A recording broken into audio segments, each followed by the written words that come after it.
আজকে আমি আপনাদের সাথে শেয়ার করব রুই মাছের স্পেশাল একটা রেসিপি।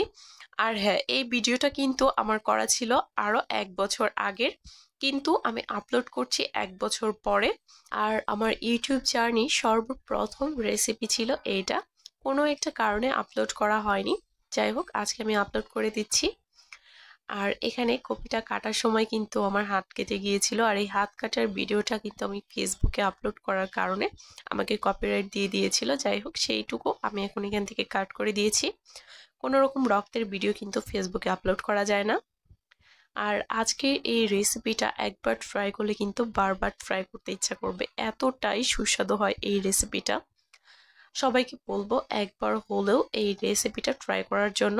আর সবার কাছে রিকোয়েস্ট থাকবে ফুল ভিডিওটা না টেনে দেখতে থাকেন। প্রথমেই কিন্তু কপিটাকে আমি কাট করে নিচ্ছিলাম। আসলে জীবনে প্রথম ভিডিও, কিভাবে ভিডিও করব বুঝতে পারছিলাম না। আজকে আমি একটু আপনাদের সাথে তাই শেয়ার করছি আসলে। আর যেহেতু এটা আমার জীবনের প্রথম ভিডিওর কোয়ালিটিটা একটু খারাপ হতে পারে। যদি কারো ভালো না লাগে সেক্ষেত্রে স্কিপ করতে পারেন। যাই হোক, এখানে কিন্তু কপিটাকে কাট করে নিয়েছি, আর এখানে আমি পরিমাণ মতো জলও দিয়ে দিয়েছি, আর এখানে দিয়ে দিচ্ছি আমি লবণ, 1 চা চামচের মতো লবণ দিয়েছি।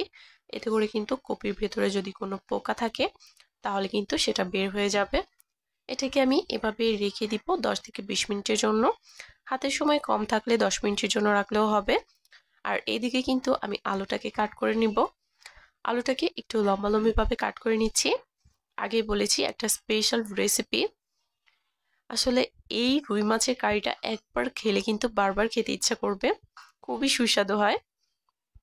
আলুটাকে আমি লম্বা করে কাট করে নিচ্ছি, আর এই সেম ভাবে কিন্তু সবগুলো আলুই আমি কাট করে নিয়েছি। একটা প্যানে পর্যাপ্ত পরিমাণ আমি সরিষার তেল দিয়ে দিয়েছি।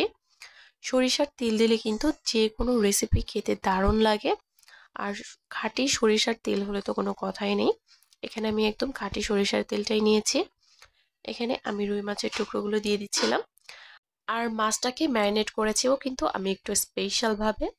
1 চা চামচ দিয়েছি লঙ্কার গুঁড়ো, 1 চা চামচ হলুদ গুঁড়ো, আর 1 চা চামচ দিয়েছি ধনিয়া গুঁড়ো, আর স্বাদ মতো লবণ। অনেকে কিন্তু শুধু হলুদ গুঁড়ো আর লবণ দিয়ে কিন্তু মাছটাকে ম্যারিনেট করে। যাই হোক, মাছটা যদি এভাবে মশলা দিয়ে ম্যারিনেট করা হয় তাহলে কিন্তু খেতে ভীষণ ভালো লাগে। একটু কড়া করে ভেজে নিলে, একটু সময় নিয়ে একটু কড়া করে ভেজে নিচ্ছিলাম। আর এখানে একটা টিপস, অনেকে কিন্তু মাছ ভাজার সময় প্যানে লেগে যায়।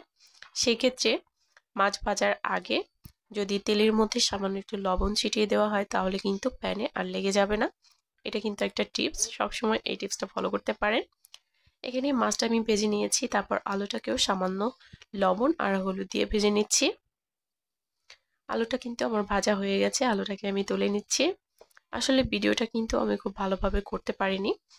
এখানে আমি কপি নিয়ে নিয়েছি, আর কপির মধ্যেও আমি স্বাদ মতো হলুদ আর দিয়েছি লবণ দিয়ে এটাকে ভেজে নিব। হলুদের পরিমাণটা কিন্তু এখানে আমি অল্পই দিয়েছি, পরে কিন্তু আবার দিয়ে দিব। যাই হোক, এখানে শুধু কপির জন্য যতটুকু হলুদ লাগবে ততটুকু হলুদই আমি দিয়েছি, প্রায় 1/2 চা চামচের মতো। আর স্বাদ মতো দিয়েছি লবণ। আর ওইদিকে মাছ আর আলুটা কিন্তু আমার ভাজা হয়ে গেছে। সবকিছুকেই কিন্তু আগে আমি ভেজে তুলে নিয়েছি, মাছ, আলু, কপি। আর আমি কিন্তু আগেই বলেছি একটা স্পেশাল রেসিপি এটা, যদিও এটা আমার প্রথম ভিডিও, কিন্তু এইটা কিন্তু খুবই টেস্টি। আমি যেভাবে করছি এই সেম ভাবে যদি আপনারা ট্রাই করেন, আশা করছি আপনাদের কাছেও এই রেসিপিটা খুবই ভালো লাগবে। সবকিছু ভেজে আমি তুলে নিয়েছি, তারপর আমি ফোড়নে দিয়ে দিয়েছি কালো জিরা। আর এখানে পেঁয়াজটাকে কিন্তু আমি একদম চপ করে কাট করে নিয়েছি, মানে একদম কুচি করে কাট করে নিতে হবে। তারপর কালো জিরাটা দেওয়ার পরে আমি এখানে পেঁয়াজ কুচিটা দিয়ে দিলাম। তারপর মরিচটাকেও কিন্তু একদম কুচি করে কাট করে নিয়েছি, মরিচটাকেও আমি এখানে দিয়ে দিব। এখানে আমি মরিচ দিয়েছি প্রায় 1/4 কাপের মতো। আমি ঝাল খেতে কিন্তু ভীষণ পছন্দ করি, যার কারণে মরিচের পরিমাণটাও একটু বেশি দিয়েছি। আর হ্যাঁ, আমার ভয়েসটাও কিন্তু অ্যাভয়েড করবেন, আমি একটু অসুস্থ, যার কারণে কিন্তু গলাটাও বসে গিয়েছে। যাই হোক, এখানে আমি পেঁয়াজটাকে মরিচটাকে ভেজে নিয়েছি। তারপর এখানে আমি দিয়ে দিলাম 1/2 চা চামচ হলুদ গুঁড়ো, 1 চা চামচ দিয়ে দিলাম লঙ্কার গুঁড়ো। আর তারপর এটাকে ভেজে নিতে হবে। আমি এখানে সামান্য একটু জলও দিয়ে দিয়েছি, প্রায় হাফ বাটির মতো জল দিয়েছি, মানে হাফ কাপের মতো হবে। জলটা দিয়ে একটু ভাজা ভাজা করে কষিয়ে নিব। মশলাটাকে প্রথমে একটু কষিয়ে নেওয়ার পরে এখানে আমি এক এক করে কিন্তু সবজিগুলো দিয়ে দিব। তবে মশলাটাকে আগে খুব ভালোভাবে কষিয়ে নিতে হবে। আর এখানে আমি কিছুটা টমেটো পেস্ট করে রেখেছিলাম।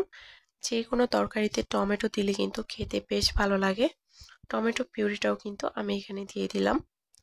টমেটোটাকেও আমি খুব ভালোভাবে কষিয়ে নিব মশলার সাথে। আর এখানে আমি সামান্য একটু জল দিয়ে দিলাম। ঢাকনা দিয়ে ঢেকে দিলাম, এতে করে কিন্তু খুব তাড়াতাড়ি কষানো হয়ে যাবে, খুব বেশিক্ষণ সময় লাগবে না। এই তো খুব ভালোভাবে কিন্তু কষানো হয়ে গেছে। এই পর্যায়ে আমি ভেজে রাখা আলু আর কপিটাও এখানে অ্যাড করে দিলাম। সবকিছুকে নেড়ে চেড়ে একসাথে খুব ভালোভাবে মিশিয়ে নিতে হবে।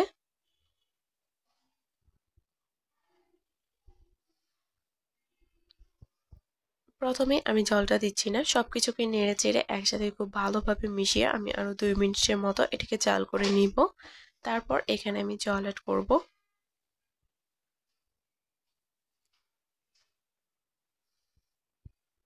জলটা পর্যাপ্ত পরিমাণে দিতে হবে, খুব বেশি দেওয়া যাবে না। এই মানে এই কারিটার ঝোলটা কিন্তু খুব বেশি ঘন করব না, আবার খুব বেশি পাতলাও করব না। সেই পর্যায়ে কিন্তু এখানে জলটা অ্যাড করতে হবে। যে পরিমাণ সবজি আপনারা নেবেন ঠিক সেই পরিমাণে ভিডিওতে দেখা প্রসেস অনুযায়ী কিন্তু অ্যাড করতে হবে। আর এখানে কিন্তু আমি মটরশুঁটি দিয়ে দিয়েছি। মটরশুঁটি দিলেও কিন্তু খেতে বেশ ভালো লাগে। যখন বলক চলে আসবে সেই পর্যায়ে আমি মাছগুলো দিয়ে দিচ্ছি। আর মটরশুঁটিটা কিন্তু আমি প্রথমেই দিয়ে দিয়েছি, এটা কিন্তু আমার শুট করা হয়নি। যাই হোক, এখানে মাছগুলো দিয়ে দেওয়ার পরে আমি এখানে আরো কিছুটা মটরশুঁটি দিয়ে দিলাম। আসলে মটরশুঁটির পরিমাণটা কিন্তু বেশি হলে খেতে বেশ ভালো লাগে। আর হ্যাঁ, যা কিছু দিলে তরকারি খেতে ভালো লাগে আজকে কিন্তু আমি সবকিছু দিয়েছি। টমেটো, ধনিয়া পাতা, মটরশুঁটি, তারপর কপি দিলেও কিন্তু বেশ ভালো লাগে। সবকিছুই কিন্তু দিয়েছি। আর সবশেষে আমি এখানে ধনিয়া পাতা কুচিটাও দিয়ে দিচ্ছি।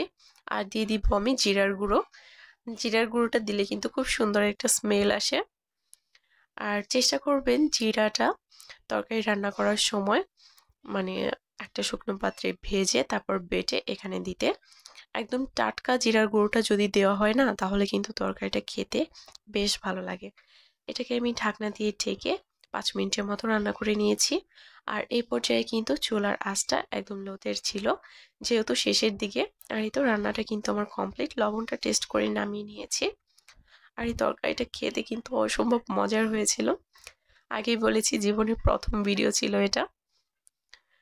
যাই হোক, ভিডিওটি কেমন লেগেছে অবশ্যই কমেন্ট করে জানাবেন।